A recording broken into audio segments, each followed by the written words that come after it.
Hi, I'm Jessica. And I'm Kira. And we are the Keepers of the Books, your online librarians. And we're here with our January book haul. These are books that we're going to read and review in January. We're going to start off just listing a couple books that we didn't finish in December, just so that you know they are still coming. If you want to hear summaries of them, please go back to our December book haul video and watch that. The first one I am excited about, but it doesn't come out until February, Gilded Cage by Vic James. And remember, I was really excited to read this one. I still am, so this one will be coming soon. From our December book haul, Kira still has The End by Charles Higson. This was book 7 in The Enemy. Haven't had a chance to read it, so that will definitely be coming up as well. And I have Holding Smoke by El Cozumeno, and this one is in our December book haul if you want to hear about that one. It's going to be The Sun is Also a Star by Nicola Yoon. This has had a lot of press about it. It's the author of Everything, which I reviewed a week or two ago in our weekly reads. This one was optioned for a movie, and that just makes it really exciting to me. The author's book, Everything was very good and fairly unique. This one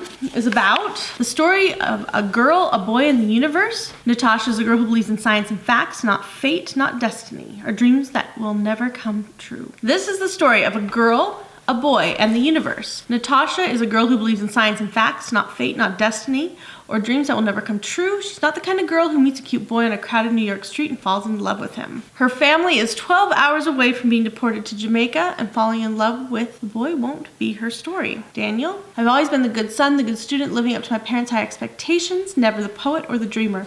When I see her, I forget about all that. Something about Natasha makes me think that fate has something much more extraordinary in store for both of us. The universe, every moment in our lives, has brought us to this single moment. A million futures lie before us. Which one will come true? I like that concept, kind of the serendipitous aspect to it. Lots of you have seen Serendipity. I don't know, maybe this will be like Serendipity. I like the authors. The Unbeatable Squirrel Girl, Squirrel Meets World by Shannon Hale and Dean Hill. I love Shannon Hale's books. She's written a few things like Goose Girl, Princess Academy. I don't know if this is going to be anything like those, but I'm sure I'll enjoy it. This book, Who Runs the World? Squirrels! 14-year-old Doreen Green moved from sunny California to the suburbs of New Jersey, and now she has to start at a new school, make new friends, and continue to hide her fluffy tail. Yep, she has the powers of a squirrel. And this is a review copy from Marvel, and it's, of course, New York Times bestselling author Shannon Dean Hale, who are Utah natives, so we have to read it, of course. The Memory Wall, Press X to Save Yourself by Lev A.C. Rosen. This is a review copy from Knopf or Random House. My students seem to really like video games, and this looks like a video game book to me just based on this, the X and the Memory Wall, the pixels. Severkin is a brash, brave, gray elf treasure hunter. He slinks through the shadows of Well Hall spiraling stone towers, armed with twin daggers and a bow and arrow, plunders ancient ruins, and slays fearsome monstrosities with ease. Nick is 12 and not Severkin, not in real life anyway. Nick is convinced his mother's diagnosis of early onset Alzheimer's is a mistake, but no one believes him. His only escape is the high fantasy online multiplayer world of Well Hall, whereas Severkin, he can face any problem with strength and skill, but then Nick finds himself fighting alongside Rune, an older gray elf who reminds him of someone he knows in real life, someone he thought he had lost, and his worlds begin to collide. Ooh. So you have the combination of the game world that you see in some of the books by Ready Player One, Eye of Mind's Brain Jack. It looks like it's going to follow along those kind of same lines where you have the crash of the game world and the crash with the real world. That sounds like a good book. I think a lot of kids try to escape reality through their games, so I think this may appeal to a lot of kids. Disruptor. This comes out in February. This is the third book in the series. The first ones were Seeker and Traveler. Gwyn is basically, she's been a seeker who's been trained to basically fight, and she realizes she's been her father's pawn all along. Now that she's broken free of this life, this is where the book picks up. And we're going to find out that, according to this, that she's been trapped again and hostage to a plot that has been centuries in the making. Everyone We've Been by Sarah Everett. The cover's kind of interesting on this one. It's done in like muted pastels, pink and yellow. And if you look really closely, you can see there's a girl back there and she has curly hair. Can you see it? This is a review copy from Knopf or Random House. Addison Sullivan is in love. She met Zach at the start of what was shaping up to be a very lonely summer. Even though he was getting over a breakup, they fell for each other and everything was perfect, but that was in the past. Addison Sullivan has been in an accident. In its aftermath, she has memory lapses and starts seeing a boy who keeps disappearing. She's afraid she's going crazy, and the worried looks on her family and friends' faces aren't helping. Addie takes drastic measures to fill in the blanks and visits the Overton Clinic, but there she unwittingly discovers that this is not her first visit. And when she presses, she finds out that she has certain memories erased. She has had Zach erased. Flooded with questions about her past, Addison confronts the choices she can't even remember and wonders, can you possibly know the person you're becoming if you don't know the person you have been? Looks like kind of a spooky take on maybe realistic fiction? It doesn't say. I don't know, maybe it's going a little bit of the sci-fi route, but maybe it's realistic fiction. I can't really tell, which is kind of interesting, but if it is following the realistic fiction route, then you're dealing with a very popular type of book right now. So I could see it going that way, but we'll have to see. We'll let you know, because I have not heard anything about this book thus far. That should be pretty interesting. Small Great Things by Jodi Picoult. This came out in October, but it is a review book from Penguin Random House. I've read some of her other books. In this description it says, Ruth Jefferson, a labor and delivery nurse, begins a routine checkup on a newborn, only to be told a few minutes later that she's been reassigned to another patient. The parents are white supremacists and don't want Ruth, who is African American, to touch their child. The hospital complies, but the next day the baby goes into cardiac arrest while Ruth is alone on the ward. So does she intervene? And of course she does intervene, and it ends up basically blowing up in her face, and it goes to trial. So we'll have, according to this, that's quite the intense topic. I'll review these two together. It's the Assassin's Creed series, Last Descendant, and Last Descendant's Tomb of the Khan. These are by Matthew Kirby, also another Utah author. He has some really good books. I've read some of his other books and they were quite enjoyable. This seems a little bit different from some of the other stuff he's written, but of course it's Assassin's Creed. The movie's coming out. Assassin's Creed's popular in the gaming world, so I think these were really going to appeal to students. I have not read book 1 yet, and it's about Owen. We'll start there. Nothing in Owen's life has been right since his father died in prison, accused of a crime Owen is certain he didn't commit. Monroe, the IT guy at school, might finally bring Owen the means to clear his father's name by letting him use an animus, a device that allows users to explore the genetic memories buried within their own DNA. The experience brings Owen more than he bargained for. During a simulation, Owen uncovers the existence of an ancient and powerful relic long considered a legend, the Trident of Eden. Now, 2 secret organizations will stop at nothing to take possession of this artifact: the Brotherhood of Assassins and the Templar Order.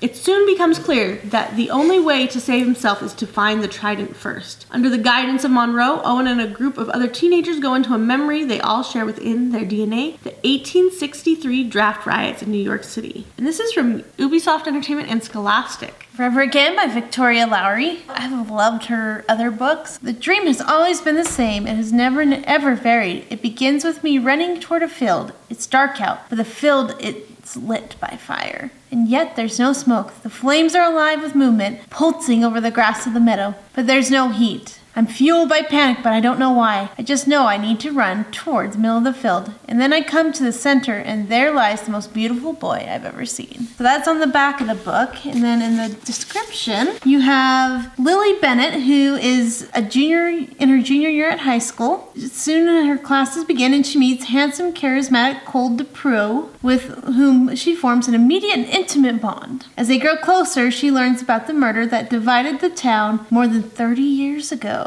In 1985, when Amber Greeley snapped, killing her boyfriend Ben, Cole's uncle, and taking her own life. So it sounds like it might have a possibility of being between 2 different points of view. We'll see. And that description and the back makes me wonder what's going to really happen, if this is more like an unrequited romance or if they figure it out. We'll find out. And it's a review copy from Hyperion. I'm going to read Starfall by Melissa Landers. Starflight was the first book, and it was really good. So it's kind of like Star Wars meets Cinder. It's a review copy from Hyperion. This one comes out February 2017. You don't want me to spoil Starflight, but all I can say is you must read it if you're a science fiction fan. And my students love Starflight. So having Starfall come out is going to be a great delight for them. Princess Cassia Rose is from the first book, and she's in this world, and she's a mechanic, and there's the fighting, and she has to escape from her home, or what she thinks is her home. And then she ends up in this world where she's this princess. It ends at a cliffhanger, so it's really going to be good to read this one and to finish that up. I really like this cover.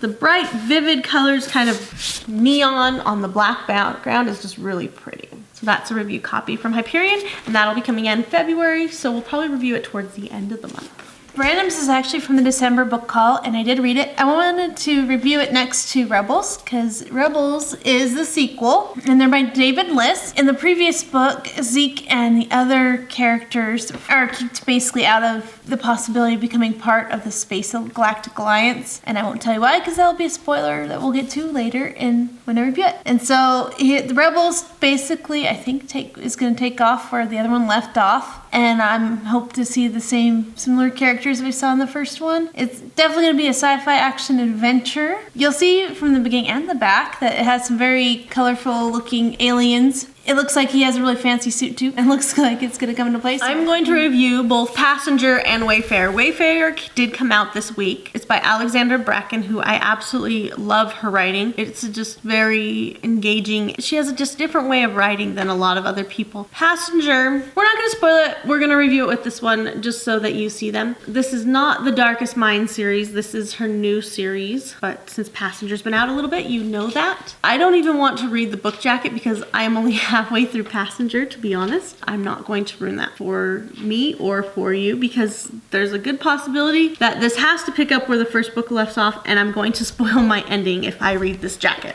Because of the Sun by Torres Sanchez. This one just came out, or is coming out towards the end of the month. It says January 2017. Danny learned to, with her brash and seemingly unloving mother, by embracing the philosophy, why care? It will only hurt. So when her mother is killed in a sudden and violent manner, Danny goes into an ever deeper protection mode. Total numbness is the only way she can go on. But when Danny chooses The Stranger by Albert Camus as summer reading for school, it feels like fate. It sounds like in this book, her story is going to be mirroring the book by Albert Camus that mentions The Stranger. So this is going to be a realistic fiction. Her mother was killed. How was she killed? I'm a little excited to read this one because this author has written some interesting books like Death Dickinson and the Demented Life of Frenchie Garcia. Torres Sanchez also wrote Death Dickinson and the Demented Life of Frenchie Garcia, as well as one called The Downside of Being Charlie. It's a review book from Penguin Random House. Okay, insert coin to continue by John David Anderson. This is from Aladdin Books and Simon & Schuster. It says ages 8 to 12. Meet Brian Biggins. Most of the time he's a freckle-faced boy, small for his age, who attends a school known for its unwritten uniform of North Face jackets and Hollister jeans. The rest of the time he is Karen Nightstalker, the level 50 dark elf hero of his favorite video game, Sovereign of Darkness. Until one day Brian wakes to find out that his life has become a video game. Sort of. Except instead of fighting dragons or blasting bad guys, he's still doing geometry and getting picked last for dodgeball. It's still middle school, only now there's much more at stake. Stealing the Twinkie from underneath the noses of those dieting teachers isn't enough to earn him another life, and battling the creature that escaped from the science lab doesn't seem to cut it either. And who knew Romeo and Juliet would turn into a zombie bloodbath? All the while, he's losing his points and gaining levels and facing the truth that game over might flash before his eyes at any minute. It all seems to be building to something that has been haunting Brian since way before his life turned into an Xbox nightmare, a challenge that only he can face. So that sounds really fun. That's our second dark elf video game one, so maybe I'm missing something here. That sounds like one my students will love. Welcome to Wonderland, Home Sweet Home. This is by Chris Grabenstein, and so far I have loved his books. My favorite so far has been Escape from Mr. Lemoncello's Library. This one I'm sure has nothing to do with that. It's just he's got a very unique writing style that keeps me laughing. Welcome to Wonderland, the world's wackiest motel. I'm P.T. Wilkie, and I know one thing for a fact. The Wonderland Motel is the best place a kid could ever live. All you can eat poolside ice cream! A snack machine in the living room? A frog slide? There's only one thing the Wonderland doesn't have: customers. And if we don't get them soon, the Wonderland is toast. We need to think big. We need to think bold. We need to think outrageous. Lucky for us, my friend Gloria is a business genius, and outrageous is practically my middle name. We're not going down without a fight. With Gloria smarts and my world-famous stories, there has to be a way to save Wonderland. And this is a review book from Random House. That is our January 2017 book haul, and we'll be bringing those reviews to you very soon. We do want to know, what book are you looking forward to the most in 2017? Because there are a lot of really good books coming out. Put that in the comments. Again, you should be seeing a subscribe button or our icon either below or on the video about now. Please click on that and subscribe so you can hear more about these reviews as they come out over the next month. If you like this video, please hit like and share it with your friends, and we will see you next time. Until then, happy reading. Bye. Bye.